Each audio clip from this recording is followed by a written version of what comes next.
Bonjour chers auditeurs et bienvenue sur la radio trans-équatoriale pour ce nouvel épisode de Jeunesse on en parle. Je reçois un invité particulier, sans doute que vous connaissez sur les réseaux par rapport aux nombreux concours qu'il a eu à gagner ou encore participer. C'est quelqu'un de très connu par beaucoup déjà aujourd'hui. C'est un format très différent aujourd'hui parce que on veut vraiment se centrer sur la personne, sur le concours qui arrive parce que c'est un Congolais, un jeune Congolais et ça c'est Jeunesse on en parle. Et sur ce plateau, on parle de tout ce qui concerne la jeunesse. On parle de la jeunesse, on fait la promotion de la jeunesse.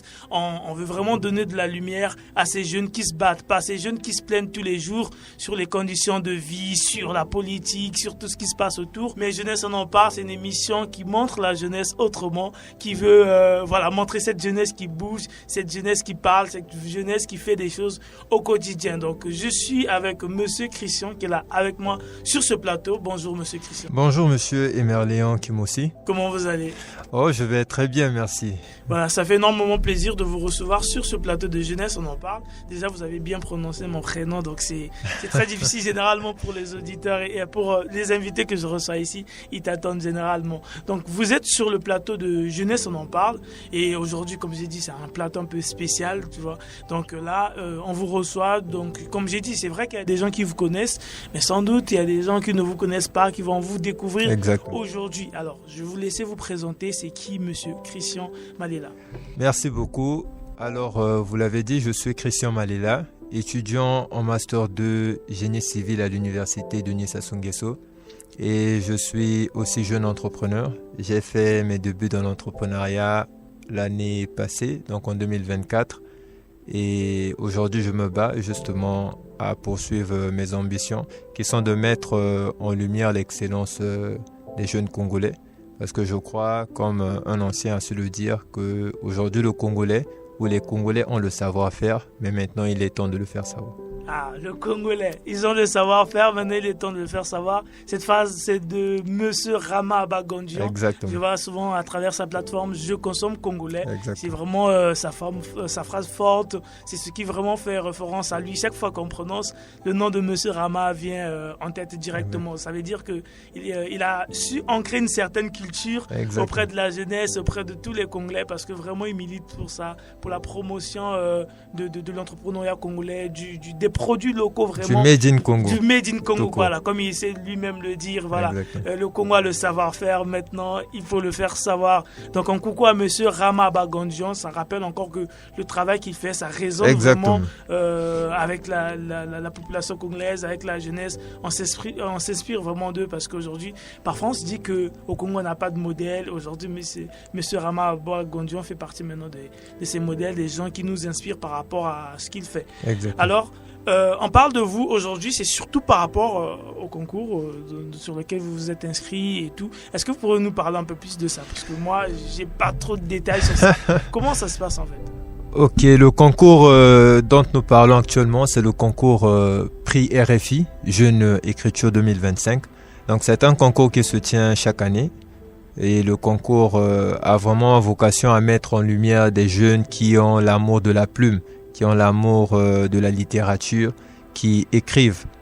Et donc ce concours, chaque année, il y a un ouvrage qui est mis à l'œuvre et l'Incipit nous exige qu'au départ, il doit y avoir une citation sur laquelle on devrait s'appuyer pour développer le récit. Donc c'est ce qui faisait exactement l'objet de ce concours cette année. L'Incipit qui nous a été soumis, c'est celui d'Alexis, c'est un écrivain. Sa citation c'était « Je ne peux pas décrire d'où je viens car j'ai tout oublié ». Donc il fallait justement commenter cette citation et écrire un récit axé sur cela. Donc je me suis inscrit. Au départ, nous étions 330 candidatures inscrites à ce concours Prix RFI Jeune Écriture. Et après sélection du jury, nous avons été 44 finalistes retenus, dont moi qui représente actuellement la République du Congo sur la scène internationale. Et donc, nous sommes en concours pour 2 prix, le prix du jury et le prix du public. Et donc, pour le prix du public, comme vous le savez déjà, ça se passe généralement par affinité. il faudrait regrouper un peu sa communauté et tout pour aller voter pour le texte. Donc c'est justement ce que je suis actuellement en train de faire, partager le lien à gauche et à droite pour que nous puissions avoir une chance si jamais nous manquons le prix du public, si nous manquons le prix du jury, ce que je n'espère pas, que nous puissions au moins gagner le prix du public. D'accord, donc aujourd'hui, Jeunesse on en parle contribue donc à donner écho à ce que vous faites en fait. Moi, vous pouvez me rappeler la citation, je ne peux pas décrire d'où je viens parce que j'ai oublié, je crois. C'est ça en fait, ce que vous venez de dire, c'est ça ? Attendez, je vais vous la lire parce que intégralité. Je pense que moi, c'est quelque chose... une fois, je pense que je discutais avec quelqu'un qui me disait de raconter un peu comment j'ai fait pour arriver là où je suis. Mais je me rends compte que quand je raconte un peu, je ne sais pas si ça va dans ce sens-là, quand j'essaie de raconter un peu le passé jusqu'à aujourd'hui, j'oublie en fait. J'ai l'impression que de ne pas raconter ma propre histoire. C'est comme si ce que je raconte facilement, ce sont les réussites immédiates, tout ce qui s'est vraiment passé loin. J'ai vraiment eu l'impression au final que c'est vraiment difficile de raconter sa vie en fait. Parce qu'aujourd'hui, si on me demande de raconter mon parcours, en vrai, je vais raconter que ce que j'ai fait avec Jeunesse, on en parle. Exactement. Alors qu'avant, il y a eu beaucoup de choses. Je vais vite les oublier et voilà. Je me dis, quand j'ai écouté ça, ça m'a rappelé ça. Je ne sais pas si ça va vraiment Exactement. Dans le sens de ce que vous avez développé. C'est ça, au fait, monsieur Kimosé, toute la beauté de la littérature. C'est-à-dire qu'une citation peut être exploitée sous différents points de vue. Là, par exemple, ce que vous venez de faire, vous venez d'exploiter le sujet du concours, mais selon votre perspective. Donc, j'avais cité en substance la citation d'Alexis Michalik. Maintenant, je vais le lire en intégralité. C'est tiré de la pièce Passeport. La citation dit « Je ne peux pas raconter d'où je viens, j'ai tout oublié ». Vous voyez ? Et donc, cette citation-là, moi, dans mon récit, je l'ai beaucoup plus exploitée dans un contexte très dramatique. Pourquoi ? Parce que mon texte retenu, qui est d'ailleurs finaliste, je l'ai intitulé « Mémoire de cendre ». Et donc, dans Mémoire de cendre, je vous peins une histoire qui mélange à la fois un témoignage réel et un peu de la fiction littéraire, où je raconte l'horreur de la guerre, l'atrocité de la guerre, le traumatisme de la guerre, mais du point de vue d'un enfant de 7 ans. Parce que nous savons que quand il y a guerre, il y a des morts, il y a beaucoup de faits qui se passent et qui dérangent souvent même les adultes. Moi-même, par exemple, je me rappelle bien quand il y a eu le 4 mars, j'étais déjà adolescent, j'avais 14 ans autour de là. Mais jusqu'à présent, j'ai toujours le traumatisme du 4 mars. Quand une porte se claque à la maison, des fois je sursaute. Mais vous voyez, à l'époque, j'avais 14 ans. Et le 4 mars n'a pas duré un mois ou n'a pas fait un long moment.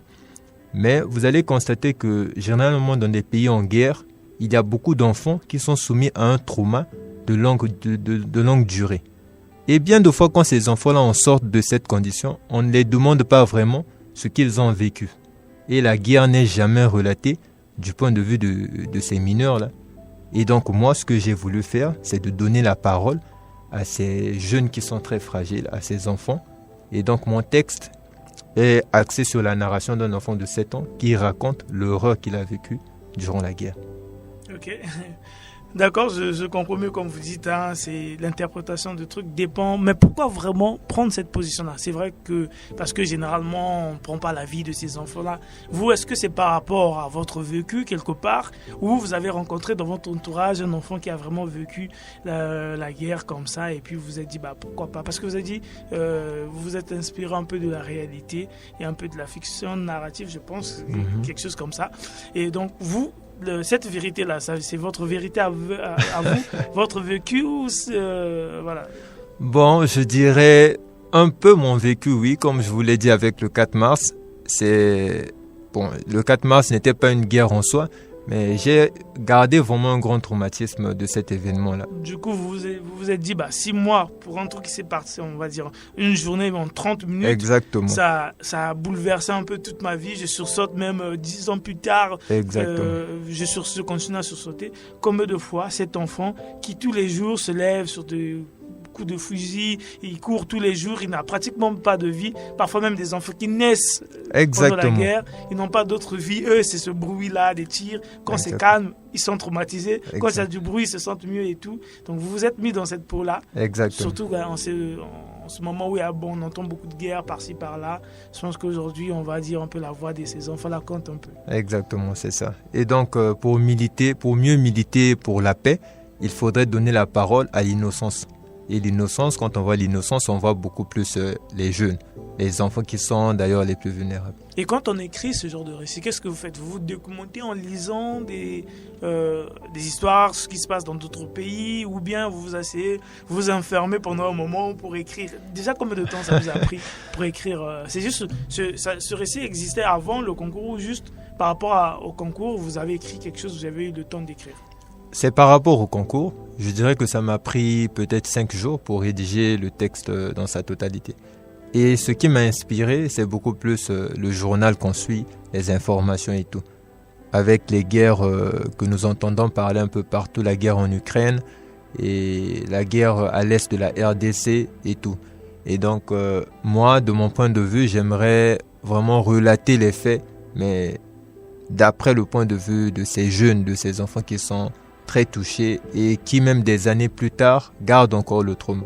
Et c'est ce que j'essaie justement de relater dans ce récit, parce que cet enfant dit dans ce texte que même des années après qu'elle ait déjà grandi, elle pouvait encore revenir quand elle fermait ses yeux pour dormir, et elle revenait encore à ces scènes-là où elle voyait des gens être tués. Elle a vu sa famille être arrachée devant elle.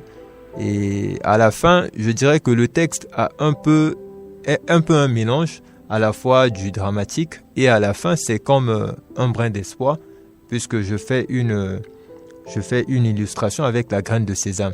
Donc cet enfant qui a 7 ans recevait de sa sœur une graine de sésame qui typifie dans ce texte un signe d'espoir, de renaissance, parce que la graine étant petite en elle porte beaucoup de vie. Une fois plantée, et ça donne un arbre qui peut abriter beaucoup de gens. Donc justement, je montre que de l'horreur, plus tard, peut renaître de l'espoir. D'accord. Quand on écrit ce genre de texte, on ne ressort pas brisé à la fin. C'est pas vous-même qui écrivez, qui pensez à tout ça. C'est vraiment pas de l'horreur que vous hébergez dans votre tête. Comment ça se passe en fait? Parce que je vois parfois là c'est surtout des acteurs, quand on lui met dans un rôle, après finalement parfois il ressort brisé par rapport à ce qu'il a vécu. Il y en a d'autres même qui finissent par prendre conscience. Pourtant, à la base, tu écrivais juste un texte pour pouvoir postuler à un concours, mais finalement le texte transforme la personne, ça fait naître un peu de côté d'humanité et tout. Mais vous maintenant, comment se passe le processus d'écriture? Vous êtes zen là-dedans, ou bien à un moment vous vous remettez en question sur votre vie, sur l'humanité, ou bien qu'est-ce qui a changé avant l'écriture de ce texte? Et voilà, donc celui que vous étiez avant, entre le monsieur Christian d'avant, l'écriture de ce texte, et le monsieur Christian d'après, qu'est-ce qui s'est passé en fait? Je pense que mon côté sensible a été vraiment touché de plein mille, parce que maintenant je suis beaucoup plus sensible aux sujets qui touchent les enfants, disons même dans la tranche de 2 jusqu'à 15 ans. Je suis devenu très sensible parce que ce texte m'a permis, même à moi-même qui le rédigeais, de me rendre compte que oui, les enfants, bien qu'ils sont sujets à des traumatismes énormes, mais bien de fois, on ne leur donne pas la parole pour s'exprimer. Parce qu'au tout début de mon texte, l'enfant dit « Je ne peux pas raconter d'où je viens car j'ai tout oublié. » Enfin, c'est ce que les adultes veulent qu'on leur dise. Les adultes veulent qu'on oublie. Vous voyez? Et c'est ce qui se passe généralement, même les enfants qui sont violés. Des fois, on leur oblige à oublier le trauma plutôt que d'en parler. Parce que la solution, justement, serait peut-être de permettre à ces enfants de comprendre ce qui s'est passé et de s'exprimer. Parce qu'en s'exprimant, je pense que le ressenti intérieur les permettrait tant soit peu de se libérer. Donc moi, ce texte m'a vraiment rendu très sensible. Hier, je pouvais peut-être considérer les sujets des enfants d'une certaine manière, mais aujourd'hui, à la lumière de tout ce que ces enfants vivent, je pense qu'il serait très judicieux de porter un regard très, très, très sensible et très regardant sur ces enfants. Donc pour vous, pour faire simple, ça veut dire que pour vous, le fait de parler aurait beaucoup plus guéri les gens que demander de se taire. Surtout quand ils essaient de dormir, ces souvenirs reviennent. Donc en gros, on leur enferme eux avec leurs problèmes, alors que s'ils pouvaient en parler, ça va libérer, ça va peut-être sauver aussi d'autres vies, aider d'autres personnes à prendre conscience. Et donc, par rapport au texte, vous, quelles sont vos recommandations au final? Parce que c'est vrai que vous montrez un peu ce qui s'est passé, vous montrez le point de vue de l'enfant, on voit comment le trauma a commencé et tout. Mais après, cette lueur d'espoir. Qu'est-ce qui se passe pour cet enfant? Quelles sont les pistes que vous proposez, vous? Parce que sans doute, il y aura des enfants qui ont traversé tout ça, ou des adultes aujourd'hui, ils vont peut-être se retrouver dans ce texte-là. Mais vous, au final, quelles sont les pistes que vous leur donnez pour pouvoir s'en sortir? Bon, d'accord. Pour que les enfants s'en sortent, pour moi, je pense que la solution ne réside pas tant essentiellement sur les enfants eux-mêmes. La solution réside dans les ONG, par exemple, ou encore des structures qui peuvent accompagner ces enfants. La guerre est une chose, mais le suivi après-guerre, pour moi, c'est autre chose aussi. Donc, dans mon texte, j'aimerais vraiment attirer l'attention surtout des personnes qui sont chargées de la prise en charge de la jeunesse, surtout des enfants les plus vulnérables, que lorsqu'ils liront ce texte, qu'ils comprennent que les enfants sont vraiment sujets à un trauma énorme. Et donc, après la guerre, ressortir ces enfants des zones de guerre, les emmener vers d'autres villes peut-être peu brillantes, n'est pas peut-être la meilleure des solutions. Parce qu'on les emmenait là, en les emmenant là, vous changez juste le cadre, mais le mental reste touché. Donc il faudrait accompagner ces enfants après ces épreuves, après ces circonstances-là, pour pouvoir les refaire. Sinon, le trauma reste.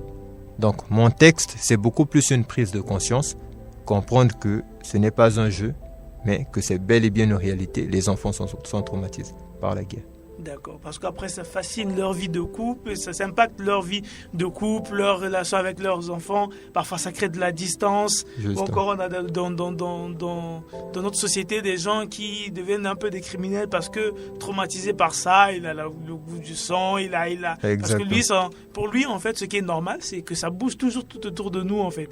Donc parfois il y a des enfants qui finissent par créer toujours des trucs, qui deviennent des rebelles, on voit parfois en fait il y a beaucoup de choses comme ça qui fait que finalement la personne elle perd sa vie. Parfois elle n'a pas choisi ça en fait. Exactement. Juste des traumas.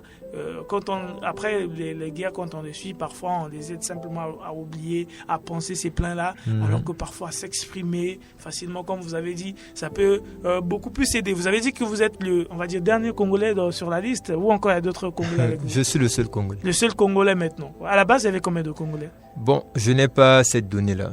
Tout ce que je sais, c'est que... Actuellement, vous êtes le seul Congolais sur 40. Et il y a d'autres pays qui sont beaucoup plus représentés que le Congo sur les 40? Non. Ou c'est 44 pays. Ah ok, donc au final on prend un membre dans chaque pays. Exactement. Ah ok, donc vous en gros, vous êtes déjà champion du Congo on va dire. Vous avez gagné tous les Congolais. Par rapport à votre texte, c'est vous qui êtes champion du Congo. Oui, et donc c'est entre champions au niveau international, vous représentant du Congo. Et ça fait énormément plaisir de vous recevoir ici. Merci. Sur le plateau de Jeunesse, on en parle, Monsieur Christian Malela, par rapport à ce que vous faites à ce texte qui rappelle...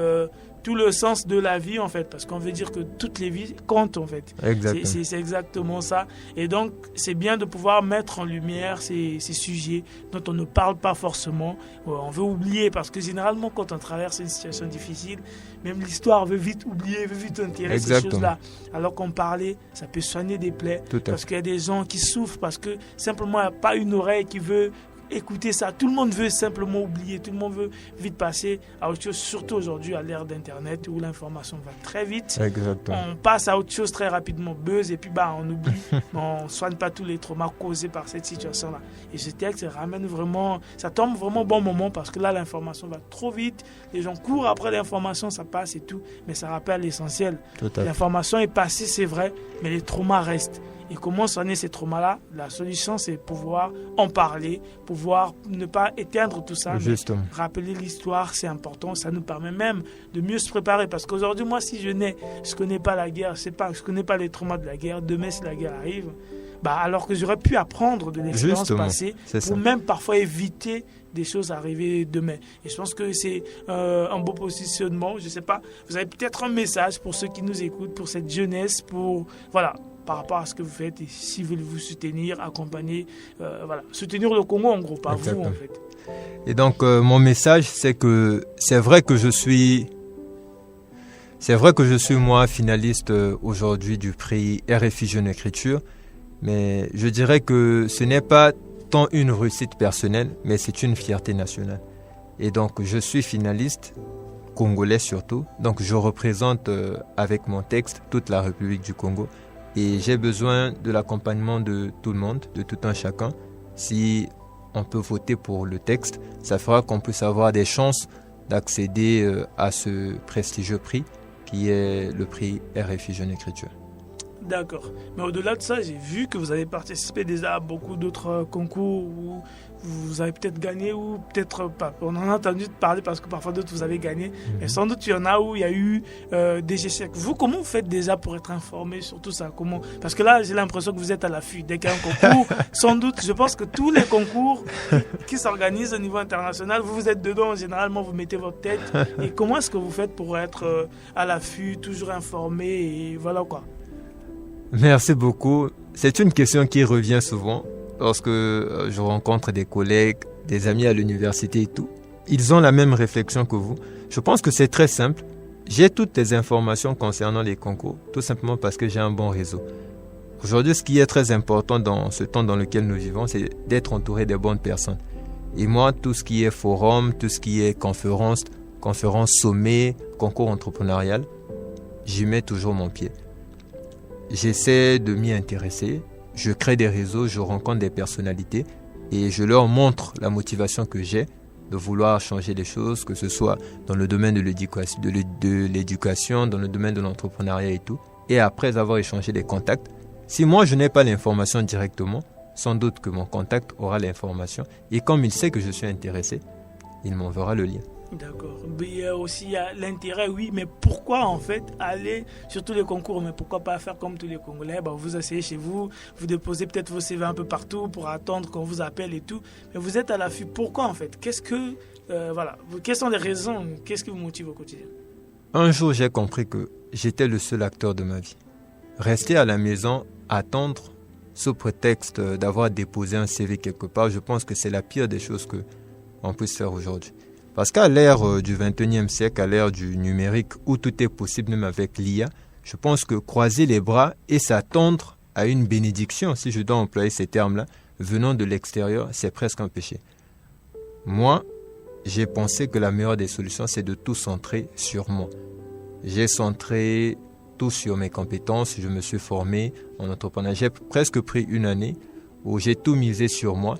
Et maintenant, ce que je fais, j'essaie de prendre ces valeurs, ces connaissances que j'ai eu à apprendre et de les mettre en pratique. Ces concours me permettent d'avoir aussi une visibilité sur la scène peut-être nationale et internationale. Et vous l'avez dit, j'ai participé à plusieurs concours. C'est parce que j'ai aussi plusieurs startups sur lesquelles je travaille ici en République du Congo.